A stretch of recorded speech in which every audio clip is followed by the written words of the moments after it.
बॉलीवुड में नेपोटिज्म के मुद्दे पर खुलकर बात हो रही है और कहा जा रहा है कि किस तरह से बड़े बैनर्स जो है वो स्टार किड्स को फेवर करते हैं। इसमें सबसे पहले नाम है करण जौहर का और आदित्य चोपड़ा का। और अब अगर बात करें यशराज फिल्म्स की तो आदित्य चोपड़ा के साथ साथ उनके पिता यश चोपड़ा पर भी ब्लेम आया है कि वो भी नेपोटिज्म को अपने टाइम पर सपोर्ट किया करते थे।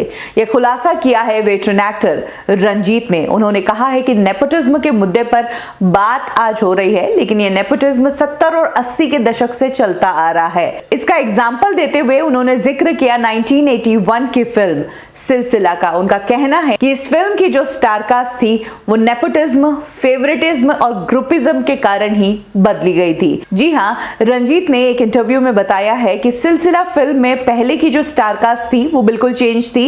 इस फिल्म में पहले स्मिता पाटिल और परवीन बाबी को कास्ट किया गया था, लेकिन बाद में इन दोनों ही एक्ट्रेसेस को अचानक से हटा दिया जाता है और इस फिल्म में एंट्री होती है जया बच्चन और रेखा की। रंजीत ने कहा है कि इस इंसिडेंट से ही प्रूव हो जाता है कि किस तरह से नेपोटिज्म जो है वो आज तो सिर्फ बात का मुद्दा है, लेकिन नेपोटिज्म सालों से इंडस्ट्री में चलता आ रहा है। ये बात बिल्कुल सही है कि फिल्म सिलसिला में पहले की जो स्टारकास्ट थी वो स्मिता पाटिल और परवीन बाबी थी। स्मिता पाटिल जया बच्चन के किरदार के लिए थी और परवीन बाबी जो थी वो रेखा के किरदार के लिए थी। इनफैक्ट कहा जाता है कि इन दोनों एक्ट्रेसेस के साथ फिल्म के कुछ सीन्स की शूटिंग भी हो गई थी, लेकिन एक दिन यश चोपड़ा साहब को फिल्म की स्टारकास्ट में कुछ अजीब लगा।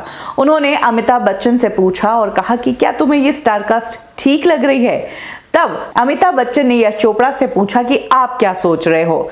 तब यश चोपड़ा ने अमिताभ बच्चन को कहा कि सही बोलूं तो मुझे इस फिल्म में रेखा और जया बिल्कुल सही लगती है इन किरदारों के लिए।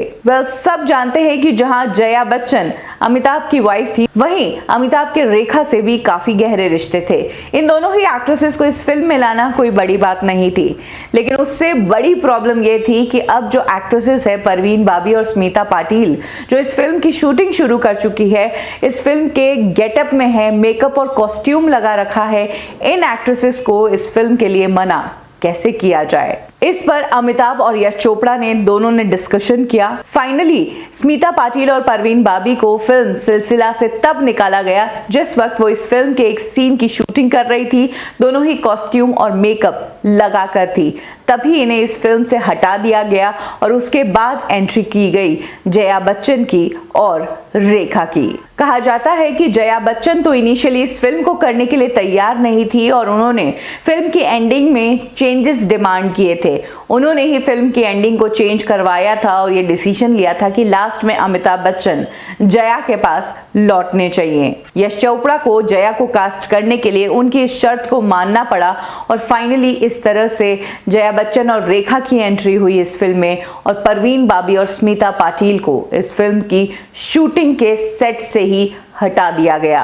और इसी इंसिडेंट को शेयर करते हुए रंजीत ने कहा है कि ये बड़े बैनर्स आज से नहीं बल्कि शुरू से ही हमेशा बड़े स्टार्स के और अपने फेवरेट लोगों के मोहताज रहे हैं।